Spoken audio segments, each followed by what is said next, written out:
play for still? I think so. Do you want to bet against us?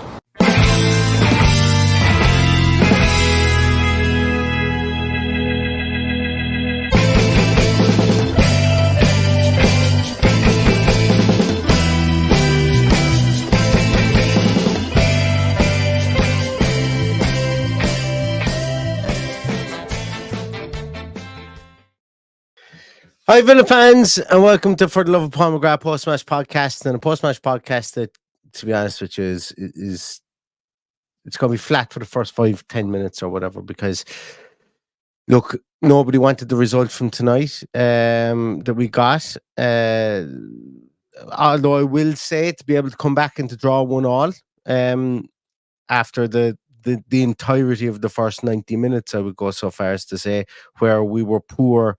And we were, I'll be honest with you. Let's talk about our performance separately to a couple of other things. I suppose really with regards to this, but a 1-1 draw in Villa Park, opportunity to go top of the league. I will say I'm not going to treat this one like a death in the family, for a lot of reasons, and namely because we are on 39 points and we are still in the mix, taking points. Yes, I haven't even opened up the comments. I hope you'll appreciate that for the moment, because I can see that there's like 85 comments in there already, and we will scroll down through them and pick out a couple of them and discuss them in a moment, because I won't have Paddy on the podcast today. He can't get internet access where he is at the moment, so I will rely on your comments, so please pop in those in there. But I just think a lot in this game was as we wouldn't have wanted, as we wouldn't have expected, and yet a lot of it was when you put the mirror of expectation against, when you put the mirror up of expectation, and one side of it is what you expect, and the other side of it is what you feel may happen. And I suppose Cameron Archer scoring in the 87th minute was something a lot of people had on their bingo cards, and we even spoke about it beforehand, but we would have hoped that we would have been in a fortuitous position before that happened. I'm purposely leaving out, I suppose, some VAR decisions, because I want to discuss those individually in their own right later on. But I suppose I'm just trying to digest my thoughts for the moment's being, because a 1-1 today isn't what we expected, but it's still a good point based on how the actual game transpired. Going down 1-0 in the 87th minute, and then equalising in the 97th minute through Zaniolo, somebody who people have fired a lot of shots at. When was he going to come good? That could be the point that could be the goal that secures us Champions League football later on in the year. We all know how much I wanted, and how much Paddy wanted, and how much every single one of the 287 people watching here at this moment in time wanted, to be able to say we were top of the league at Christmas, and it's not going to happen now. And look, at the end of the day, that's all we would have won. Winning tonight would have only given us the opportunity to say we were top of the league come Christmas time. We've lost games before that we thought were going to finish our season and finish our run, and we've come back and we have bolstered ourselves, and we have gotten results that we didn't deserve to get. Well, not results we didn't deserve to get, results we didn't expect to get.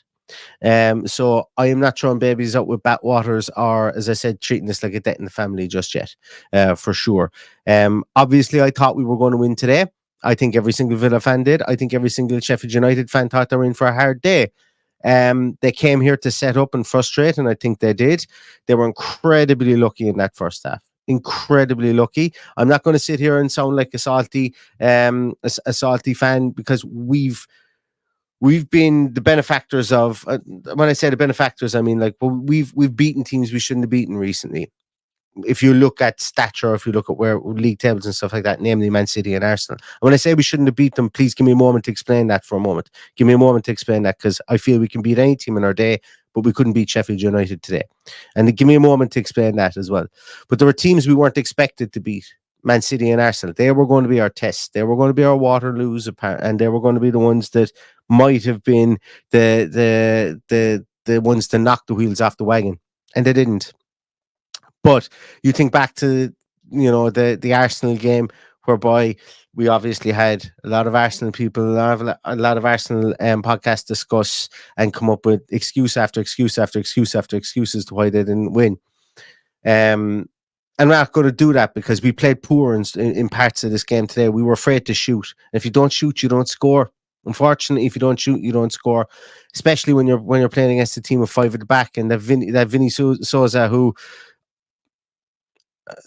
I found him an annoyance today, and that was his job. He did his job well. His job was to be an annoyance today. His job was to play that number 6 role. His job was to be the third man in, to grab players whenever whenever two players squared up to each other. That was his job.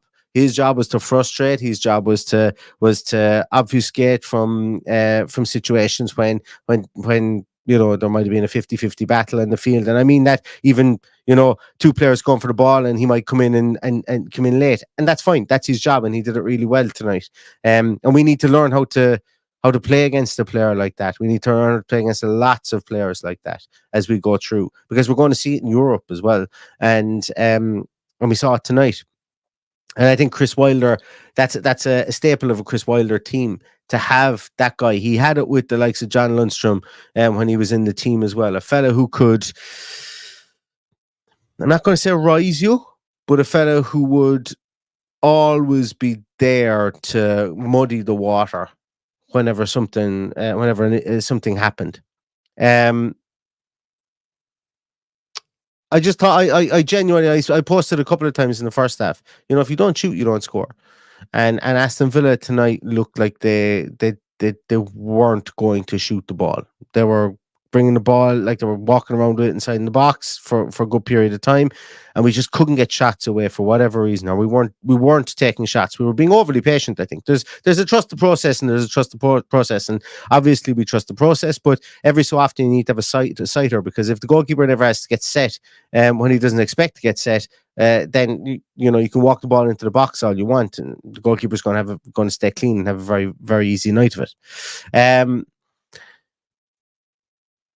I thought the team selection we had was absolutely 100%. I thought it was spot on. I thought there was nobody that shouldn't have been on the field.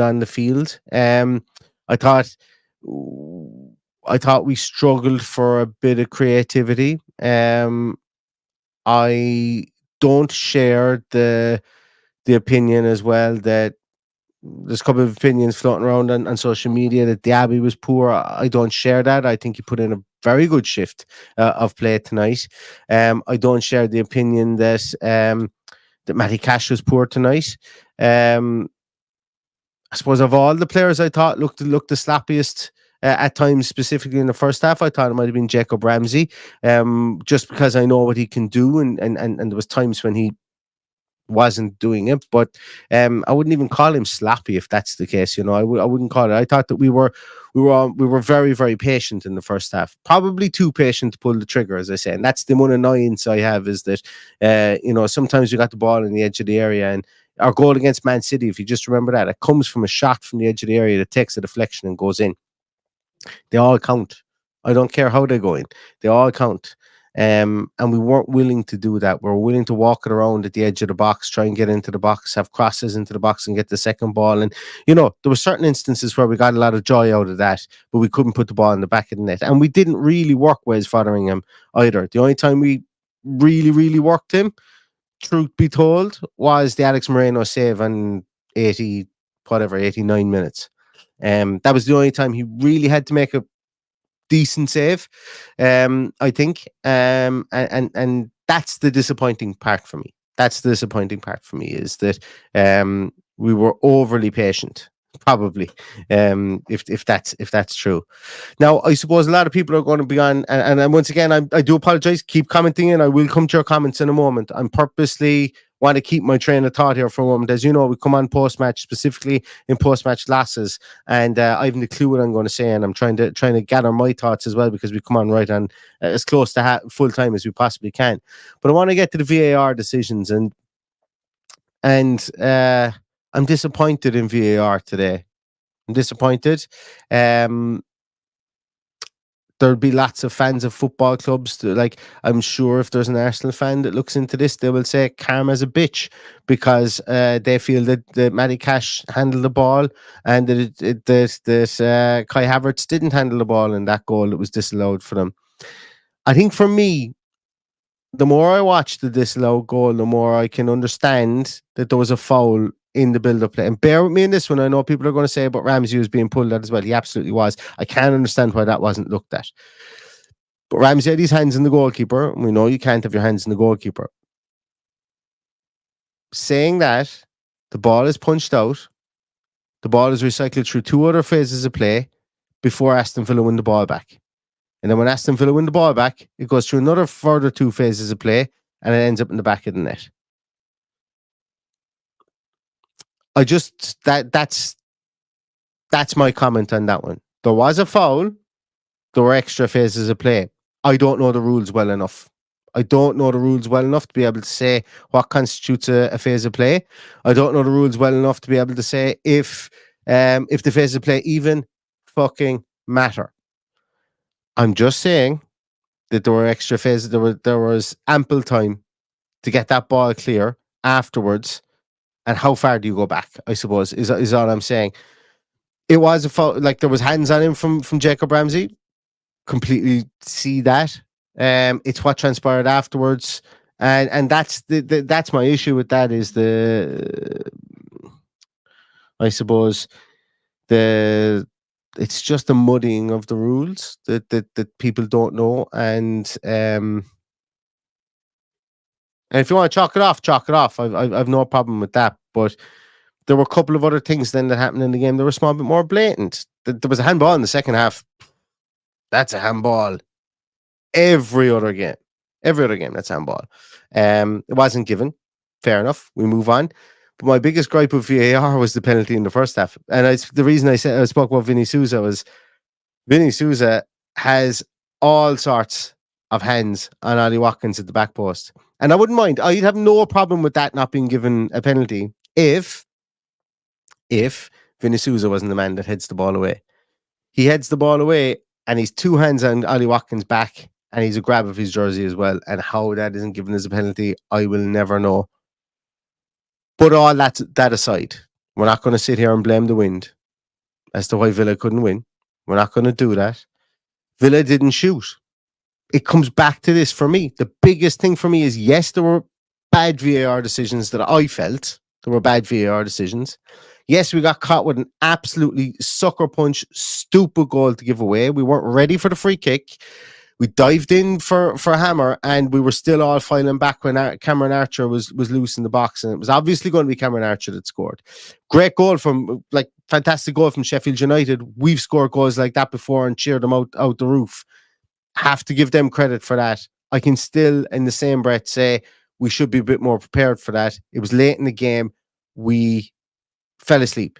We fell asleep for that goal, and we shouldn't do that. And if we wanted to be top of the league, if Aston Villa wanted to be top of the league, you don't fall asleep. That's my views, you know. And disappointing and all as the goal that was disallowed was, you don't fall asleep.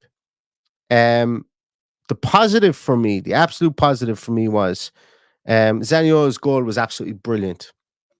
And this is, and the reason that I say that is he was brave. He got in front of the goalkeeper, which not one of our players tried to do, because we didn't get crossed like that in all game. But Zaniolo gets in front of the goalkeeper, and this is why I think he should be played as a second striker as opposed to being played out wide in the wing. He did a couple of stupid things when he came on, gave away a couple of city frees, but that goal is worth a point to us. And that point, when we trace back the points at the end of the year, that point could be worth a lot of money to Aston Villa, as could the point that Ollie Watkins won late on against Bournemouth. And the reason that I bring up that goal against Bournemouth is not losing might end up being more important to this team than spending one day top of the league. Obviously, I know that an extra 2 points is worth a hell of a lot more to this team. But what I'm talking about is character building, character-wise. In games that we're expected to win, that we go 1-0 down and we go, right, we got to get the finger out here and we got to get something back. maybe from a mental strengthening point of view, maybe that's going to be worth more to this team. There's obviously no way to quantify it. I 100% know that. There's no way to quantify it. But potentially that's, those two draws, maybe if you look back at the end of the season and if we do get into Champions League or better, and the converse to this, I know, is you should be beating teams at the bottom of the league if you want to win the league, and that's 100% right. That is 100% right. But getting into the Champions League, maybe getting a draw like this today or a draw against Bournemouth, when we conceded so late, maybe they're the mental strengtheners that this team needs. Maybe they're the mental strengtheners that this team can build on. Maybe they're the strings that Unai Emery can pull on in training, in meetings over this short period of games every 4 days. That fortitude that the late goals or late equalizers can bring you. Maybe that's something that he can draw on. I don't know. I'm no sports psychologist. I'm not. And I fucking wanted to win this game more than anything. And I am disappointed we didn't win this game. And I'm not coming on here just scraping the barrel for positives. I'm trying to understand, as a professional football team, which will look at that game in a completely different way to me or you or anybody here on this podcast, will look at this game. They'll analyze it in a completely different way. And they won't give a shit about VAR. Like when they look back through their video, they won't care about VAR. It won't be a case of, we should have won because of VAR. That's an excuse that's solely for fans. It's an excuse that will be solely for fans, I would imagine, in an Unai Emery world, is what I mean. Because he's going to study back through this for a video point of view and say, we didn't execute here, we didn't execute here, we fell asleep here, we did this here, or Zaniolo did this here, and he scored a goal here, and blah, blah, blah. And that's fine. And that's brilliant. And I think he should do that. But I also think we as fans should talk about, like, I firmly believe that penalty in the first half was as blatant a penalty as you're going to find, as blatant a penalty as you will find in that situation. And it wasn't given. And I think that's not on. I also think the handball in the second half, again, there was talk of big biceps. I don't know. I don't know. Like handballs are so subjective at the moment. And it's okay to talk about this. It's okay to talk about VAR. But it's also okay to admit that Sheffield United will also, I think Sheffield United will feel hard done by with the fact that, not hard done by, but I think that they will feel happy they got the point, obviously, for sure, in the predicament that they're in. But they'll feel like it was 2 points lost for them after scoring so late. And we should not have let them into that situation. As a team, we should not let them into that situation. We should not, like, the free, the situation surrounding the free, if I'm not mistaken, obviously the camera wasn't on the free being taken, so we had to see that in the replay. And I just think and it's at 87 minutes, so I can understand there's tired bodies there. But if you want to go top of the league, you got to play for 90. You got to play for 100 minutes, and that's being harsh. I know, and I know people are going to say they're talking nonsense because VAR fucked us or whatever. And that, if you have that opinion, I 100% respect you. 100% respect you. Absolutely 1,000,000%. Because I can agree. I think that one VAR decision was incorrect today. I think it was very incorrect. I can understand one other decision, but one decision I certainly can't understand. And I can't understand a reasoning for the penalty not being given in the first half. But then again, as I say, it's the first half. There's still 75 odd minutes to be played in the game. Who knows what happens after that? Villa might have gone on to win 4-0, but Villa might have also gone on to lose 2-1. So it's like that game, like everything else. You can only take things in the moment, and you can only discuss them then afterwards. And that's why it's so difficult to do a post-match podcast. You're discussing incidents in the moment, in the heat of battle, and in the heat of fire, and after coming away from being pretty much pissed off the way our team didn't get the result. And I'm trying to be as objective as I possibly can here, because it's the 22nd of December and I fucking really want to enjoy Christmas, and I still will enjoy Christmas. because Aston Villa are in an elevated position far beyond where I would have thought that we would have been at this time of the season. This time last season, should I say. And I'm really, really proud of my team for that. And I'm proud of my team for coming back to draw 1-1 today. I'm very proud of Aston Villa Football Club for coming back to draw today. Sad and all as may sound, and I don't mean that as negative towards Sheffield United, but basically in the team sheet tantrum, we spoke about going top of the table. We didn't do that. But at the end of the day, winning this game, all it would have done was given us an opportunity to screenshot the top of the table for 1 week. There's nothing to say that come the 26th of December, we can't be top of the table again. There is nothing to say that can't happen. So if we live for the one screenshot, which I have said I wanted to do, so I'm actually talking to myself, not to anybody else here, and I'm convincing myself, if we live for that one screenshot, is that enough for us? And that's kind of what I'm.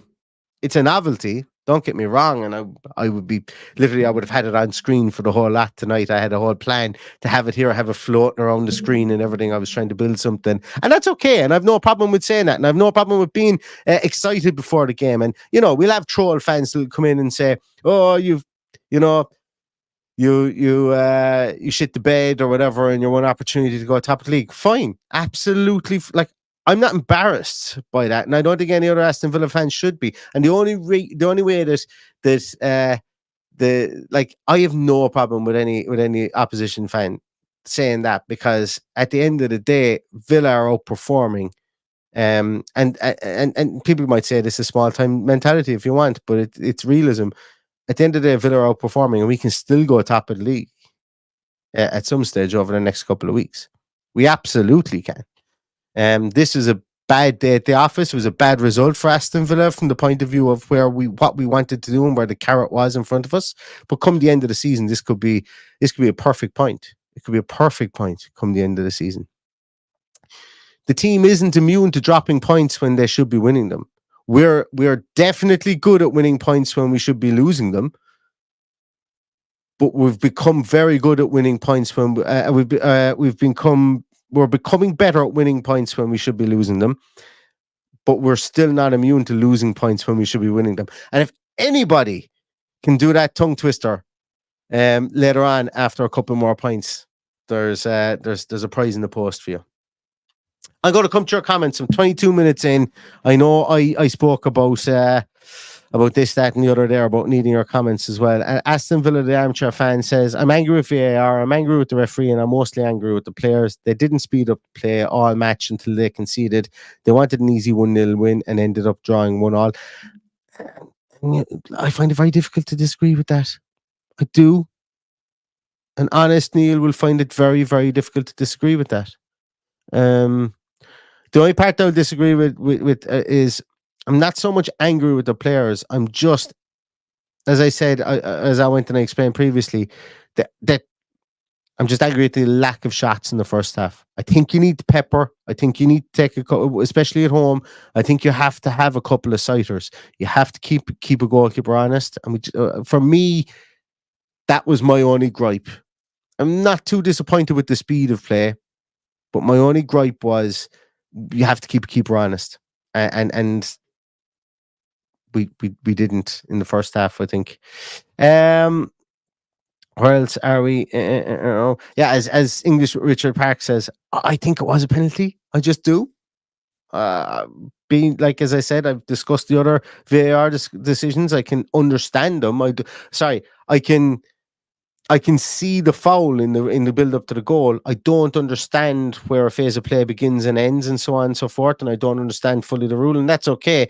Like, I could be like, I'm sure I'm wrong somewhere in there, or I may be wrong somewhere inside there because I don't understand the rule to the fullest of its knowledge. But I would like an explanation on it. Put it that way. I would like an explanation on it.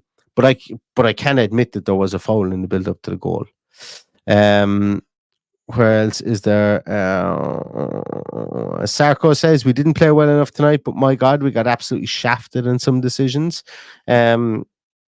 As I said, VAR is the topic of a lot of discussions within the chat, and I'm loath to just. I will go back and read all the comments as I always do. I'm loath to just show VAR comments because I think the game had more nuance to that in a lot of areas. Specifically, I suppose in our own areas where we maybe didn't meet the mark. MZ says, fair play to Zaniolo. I take it back that he's shite. There you go. It's okay. Like, we've done this with Bailey. We've done this as a communal podcast with Leon Bailey. And we've said, like, there was a time where we were very close. I was maybe not as close as Paddy, and Paddy's admitted that, to writing off Leon Bailey. We can always put the arms around people and bring them back in again. And fair play to Zaniolo. He's gotten 2 goals to win us 2 games.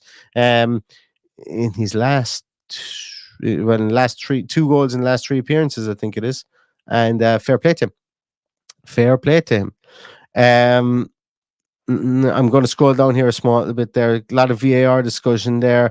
A lot of talking about the referee. That this is one as well. Rookie Master 0607 says the defender moved his arm towards the ball and using his bicep. Joke of refereeing performance in VAR. I thought he did as well. But he had big biceps. That's what they said. Big biceps. We should all get in the gym, I think. Junior Bennett says Powell was badly missed. I think he was in some ways, but I think Longley was fine. I think I understand what you're saying, Junior, here for sure. I understand that, like, we were without the raking ball. Let's put my teeth back in again. We were without the raking ball that Pau Torres has been very adept at in recent weeks, and I think the speed the pace that gives our attack when he does it, specifically when he sees the defense shift to one side and that raking ball comes across, we didn't have that tonight. And if we did, we had to wait for Dougie Luiz to get it. So yes, I will say I'm probably 52. We didn't miss him. 48. We did miss him. If that makes sense. But I agree with you to a degree. Captain Nugget, this is exactly it. Like, absolutely. Like, last year's Villa definitely loses that. Stephen Gerrard's Villa loses that. Dean Smith's Villa probably loses that. We didn't lose tonight. It's a frustrating draw because of where we are in the table. But as I said again, and I'm sure that, and I'm disappointed, don't get me wrong, I'm not trying to be the fucking smartest man in the room here. I'm disappointed that I don't have that screenshot. I'm disappointed, but I'm trying to talk myself into, well, not trying to talk myself. I think I have talked myself into the fact, because it is fact and it is true. The only thing that tonight's game would have given us was a screenshot for 24 hours, potentially. And we could still have that in the 26th. If that's what we want. But I think the team would prefer to live to fight another day. Obviously, it's easier to fight another day when you're 2 points clear at the top of the league, or 1 point clear at the top of the league, or whatever it is. But you know what I mean. You guys know what I mean. Where else are we? I'm going to scroll down a small bit here, guys. Apologies if I will go back, and as I always do, I read the comments. Richard Edwards makes a great point here. The final ball into the box was poor. The final ball into the box was for a different striker than what we had against. And I preface that. Geez, that makes me sound very anti Ollie Watkins. Obviously, I'm not. He's right there. I really need to figure out what's left and right in this camera. He's right there. I'm obviously not, but against 3 centre halves, the ball into the box that we had, I thought was for a different type of striker. We had no space in the box, none, zero, zilch, none, whatever, no space. And at times in the first half, we were looking for that cutback, and it just wasn't there. So the annoyance for me was, and I agree with you, Richard, because of the amount of balls we were trying to get into the box, the annoyance for me was that we didn't recycle it back and have shots from outside the box. I know players have probably been told not to do it. I know the process is something different, but sometimes you have to And I'm reluctant to say go outside the structure because of what Unai Emery has done. But I think sometimes you have that leeway. You have more leeway than you think to try and ping one in the top corner, specifically if things aren't going. Like, I'm talking about 40 minutes gone in the first half and you get a sighter on your right foot and your Dougie Louise and you go, fuck, I can bend this one in the top corner. Have a go at it instead of maybe recycling it out again. Specifically when there's 6 men behind the ball or 7 men behind the ball. Like, you never know what kind of a clip it gets off the side of a fella's ear and goes in the other side of the goals when the goalkeeper's wrong-footed. I'm a big believer in that because teams score those goals regularly. And we scored one against Manchester City. Thank you so much. There's been wow. There's been an influx of people. Rachel, thank you so much. You've become a YouTube member. Thank you so much for that. And Neil Bates, bitterly disappointed, but as a positive, Zaniola's header was very good. Easy to put that over the bar. Merry Christmas to you, Paddy, your families, and all. And Neil, thank you so much for that. Neil's a good, solid name. There should be more of us, buddy. There really should. But thank you so much for that. And you make a great point about Zaniola's header. It was deft. It was a nice little touch. And I'm almost sold on him being the finisher as opposed to being the creator. I'm almost sold on him solely being a striker at this stage within this team. And Captain Nugget, thank you so much. Jordan Pilgrim, thank you so much for that as well. I really, really appreciate it. I'm going to go back to some comments here as well.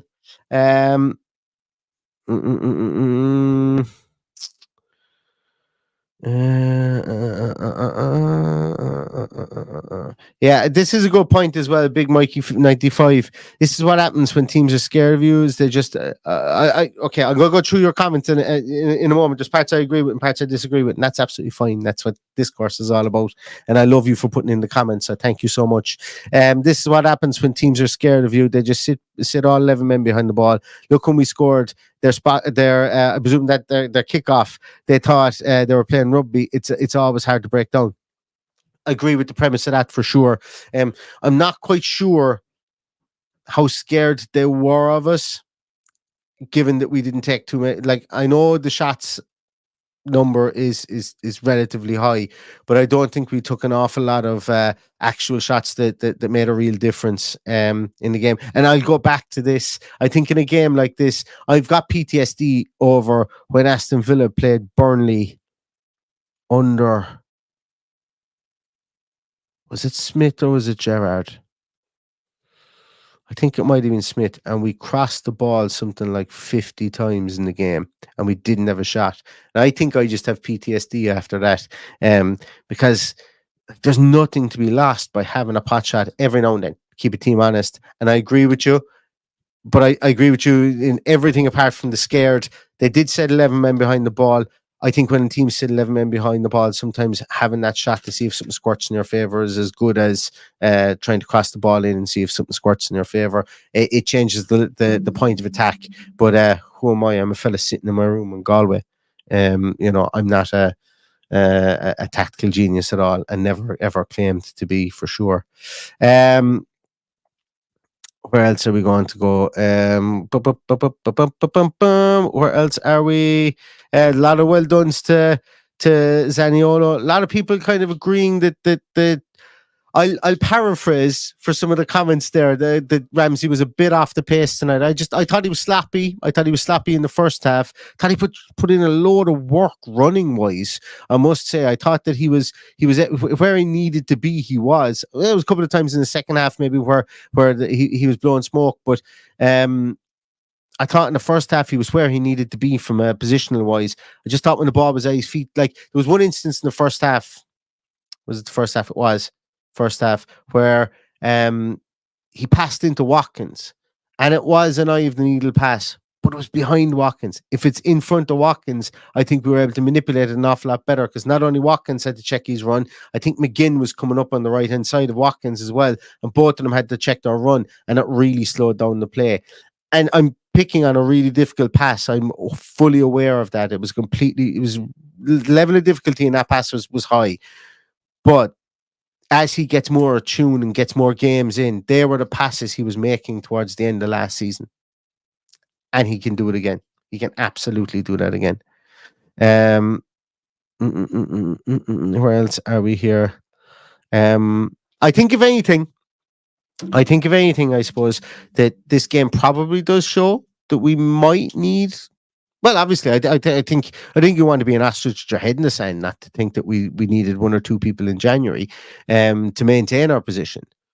I think we like realistically speaking, you have to have believed that to kick on and maintain our position. Even it's no harm to have one or two more bodies in there.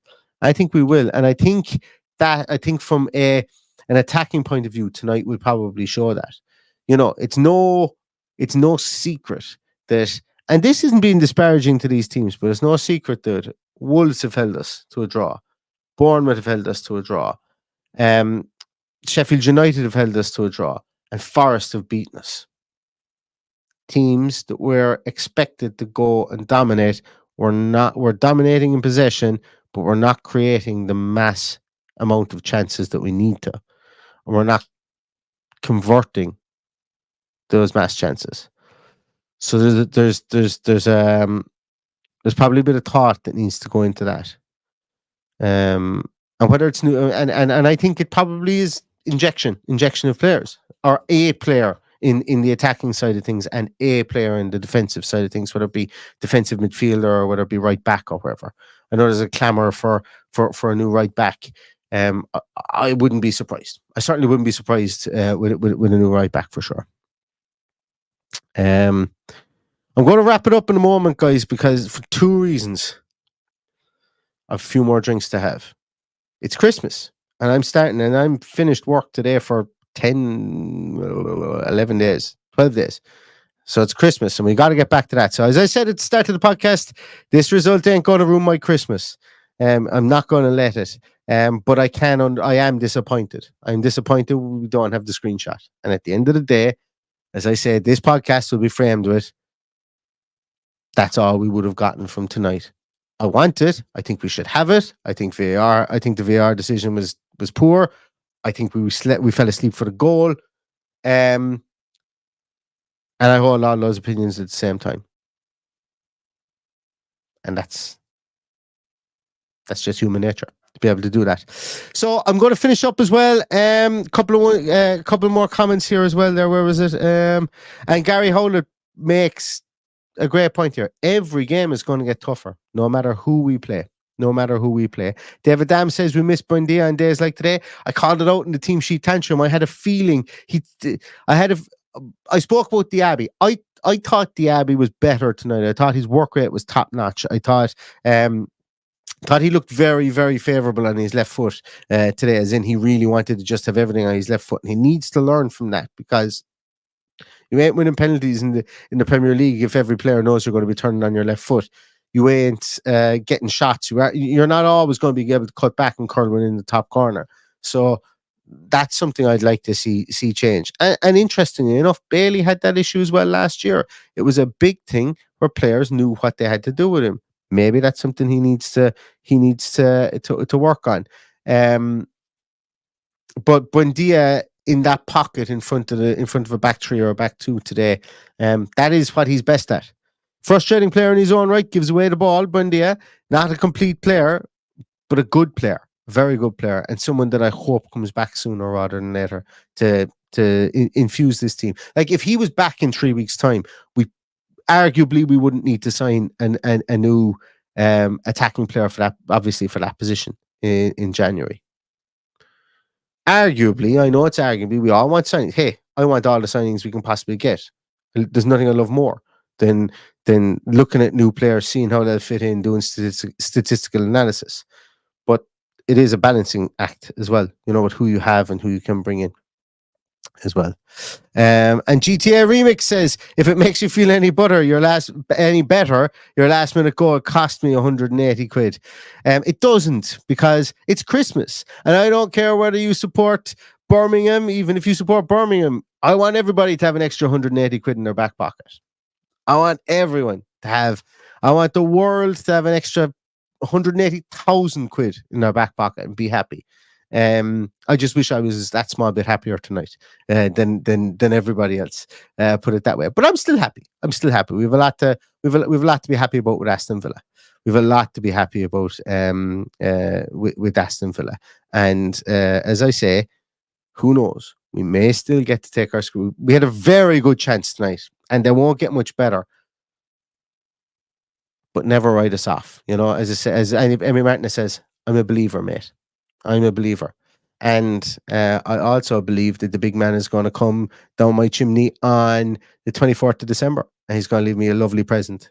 And hopefully that is one that I get to open on 26th of December. And it's 3 points against Man United. And with that, we will be back with a preview show for that game.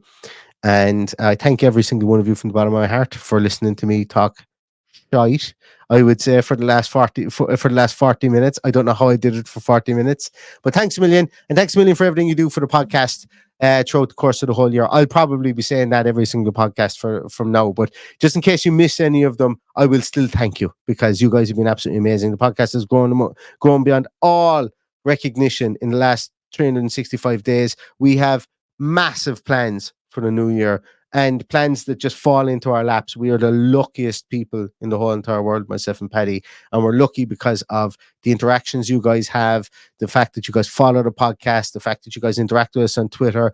People come and look at the podcast. They look at the intelligent stuff that you guys say, the unintelligent stuff that we say here as well. And, you know, people want to get involved. And I thank you guys for that, because without you guys, we're just two fellas talking into two cameras like two weirdos.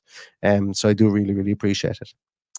And on that note, I'm going to leave you guys go. Wish you all an absolutely fantastic Christmas if you celebrate. If you don't celebrate, I hope the 25th of December is the best day of your life. I hope the 26th of December is even better when we beat Man United. And I hope to see you guys back for a preview show in the coming days, because the train ain't stopping here for Christmas. So thanks very much, everybody. Stay safe, stay healthy. Happy Christmas.